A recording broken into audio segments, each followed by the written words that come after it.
Mark Schlereth was doing 3 Super Bowl rings, multiple-time Pro Bowler.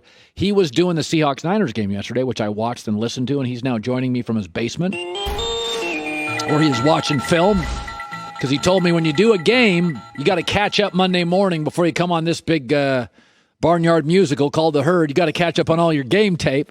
So I want to start with this. You saw Jamal Adams work out, and I said this earlier. There's a lot of teams, like Green Bay can't stop the run, can't take them seriously as a Super Bowl team. Baltimore passing game, got issues, can't play from behind. Seattle is I think the best teams I've seen, Pittsburgh, Kansas City, and Tampa. One other team I think could be better than all of them potentially is Seattle. Jamal Adams hasn't played. Carlos Dunlap hasn't played. They're on 4-string running backs. Everybody's hurt. You called the game yesterday. Am I overselling Seattle? Because I'm watching them go 6-1, and I'm like, they don't have great players they're not playing right now. Yeah, no, I don't think you are, Colin. I think there's a couple of different things. Number one, offensively, we know what Russell Wilson is. He's an MVP candidate, DK Metcalf. Like, in a league of complete and total freak shows, he is the freakiest of all freak shows. That guy is special. I mean, he's flat out special. And yesterday, offensively, they're in a situation where they can't run the ball. There is nothing they can do running the ball. They're down to their 4th-string running back. And so they just say, hey, Russell, man, go out there and do your thing. And it was phenomenal the way he played the game, not only running the ball, creating first downs, throwing off balance, off platform, and just absolutely dominating the football game. But the thing that was the most amazing to me is this is a team that has been just, like you talked about the injuries, but they have just been torched on the defensive side of the ball, giving up all kinds of explosives, and they just have not played very well. Yesterday, that defense looked like a championship caliber defense. They played exceptionally well. Their linebackers were stout. They were aggressive. They set the tone. They didn't make a bunch of mistakes in the passing game like they have in the last few weeks, giving up the explosive plays. And when they get Jamal Adams back, that guy is an exceptional football player, deep, middle, and probably the best blitzer they have on their football team.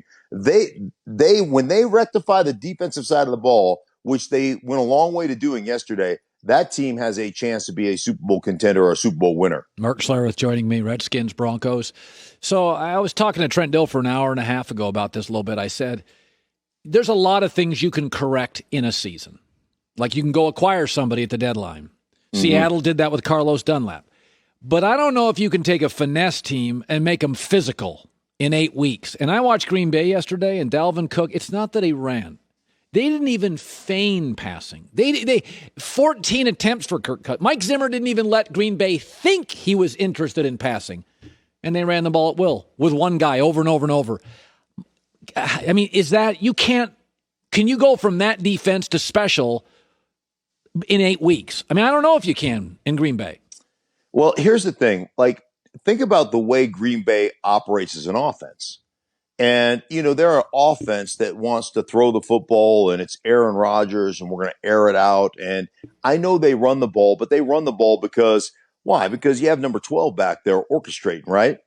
And how do you develop as a defense when you never face an offense during training camp that actually threatens you from a physical standpoint? The interesting thing about football is if you control the line of scrimmage on a consistent basis, you're going to win a heck of a lot of games, regardless of who you got playing. Now, obviously, you've got to have the quarterback. There's no question about that. But when you physically dominate the line of scrimmage on both sides, you're going to win a lot of football games. And ultimately, they just got thunderstruck right in the mouth during the course of that game, and they did not have an answer for that. So I am 100% with you. It is a really tough thing to all of a sudden say, hey, wait a minute. Let's be a hard-nosed defense. Let's stop the run. Let's control the line of scrimmage. When that's not really how you're wired, that never really was how you were wired, and that's not how you practiced against your own offense. So I think it's one of those things that I'm going to agree with you. It's really hard to make that kind of philosophical change with 8 weeks left in the season. Yeah, I mean, that's why if you look at their draft in Green Bay, they went after a blocking tight end, a power running back, interior lineman. Like, they know it's an issue, and they still look like the exact same team. So Joey and I got into this. So when you were in the NFL, Elway was the best quarterback in his division. You don't have to have Elway or the best quarterback in your division, but you cannot have the fourth best quarterback in your division. You just can't. And so I'm watching Justin Herbert and Drew Lock yesterday, and I'm like, okay, he's not Mahomes. Drew Lock's not Mahomes. He's not as gifted as Justin Herbert. Size, arm. Derek Carr throws about as accurate a football as the league has, so he's not. And I saw Drew Lock. I thought, if I'm John Elway watching that, I'm like, okay, we won the game. But for the next 10 years, can we have the fourth? And I think Drew's about the fourth most talented quarterback in your division. I mean, that's my interpretation of it. Forget the moment in the game. Herbert, as a rookie with no training camp, no preseason, looks so talented. What do you do if you're Denver with Drew Lock? What do you do with that going forward?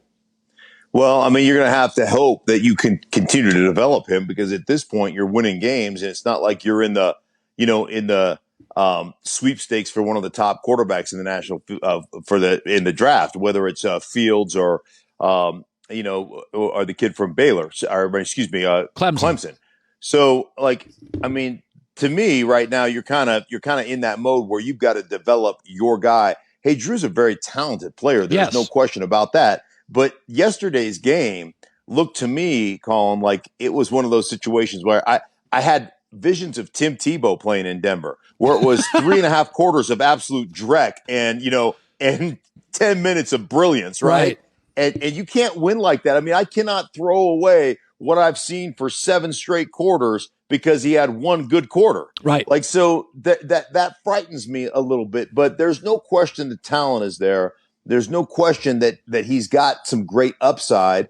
And I think coming into this thing, he was a little behind the curve, because look at what he went through at Mizzou, where it's 4 different coordinators in 4 years. He had a 5th coordinator last year for Denver, and then they changed his coordinator again. So in 6 years of football, he's had 6 different offensive coordinators, 6 different systems. I'm going to cut the kid a little bit of a break, but I'm with you on the division in general. I mean, Mahomes and Herbert looks like the real deal, and obviously what Carr has done with the Raiders, the guy is, I think he's a very undervalued and underrated quarterback. Yeah, I think we do too. All right, so Tua, what's the secret sauce? It looked pretty safe to me. 8 first downs. I'm not going to make harsh judgments, but he looks small. He doesn't have a ton of wiggle as an athlete. I mean, what did you make of Tua yesterday?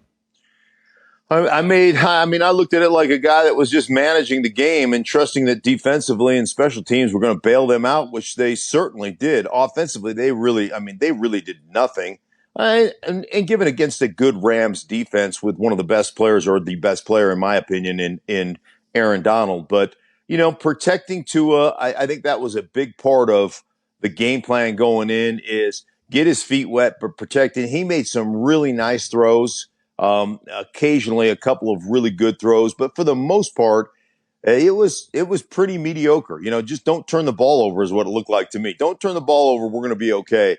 You're not going to win a lot of games doing that. Obviously, you're going to have to up your level of play and up your level of offense, but to get a win in your first start, I think that was encouraging. And like I said, there were a couple of strikes that he threw on some slants and a couple other throws that I thought were really good throws, but offensively, they were awful. I think when they have 8 first downs, something like that. I mean, They were not very good. So Pittsburgh, Baltimore dominates the statistical lines. Lamar struggles, but Pittsburgh could look at it this way: hey, we didn't do very well statistically in one. Or you could look at it this way and say, we couldn't move the football. We could not move the football, and we couldn't stop them moving the football. There's no question in Baltimore today. You could say we came down to one play, and Lamar was mostly as bad as he's been. Where did you land on that game? Well, it was interesting for me because, it's almost as though Pittsburgh said, hey, listen, we're going to let you run the ball on us. We're going to play some deeper zones. We're going to make sure that we make it cloudy for Lamar, because we do not believe with our pass rush, we're going to get to you occasionally, right? We're gonna put some pressure on you as a defensive football team, but we're gonna play a bunch of zone coverage. We're gonna make you layer the football. We're gonna make you decipher your routes and your route combinations, because ultimately, when you look at what has failed the Baltimore Ravens in the playoffs, is when they're behind or when they're forced to throw the ball with layered concepts and vertical concepts, not just one guy running a seam that's wide open because you're in man to man across the board. Lamar hasn't been very good, and I think that was part of the Pittsburgh Steelers game plan, is to say, we're going to make you in these situations beat us throwing the football in our zones. The first interception, they ran a zone blitz, so they dropped the outside linebacker Dupree off the ball, took away his seam read. He came back across the field to throw it in the middle of the field. Linebacker picks it off and takes a pick six on the third play of a game. Like, that's what Pittsburgh said, is you can't beat us throwing the football. So eventually we'll stop you, get you into a 3rd down and 6, 3rd down and 7 situation. And then we're going to just have all eyes on the quarterback and make you throw some type of layered route, make you throw a combination or a route combination and see if you can get it done. And that's where the 2 interceptions happen. And those things are turning points in the game. Yeah. Mark Schlereth, 3 Super Bowl rings. Good seeing you, buddy, in his basement in beautiful Denver, Colorado. Thanks, Mark. All right, buddy. Take care. Good stuff on a Monday.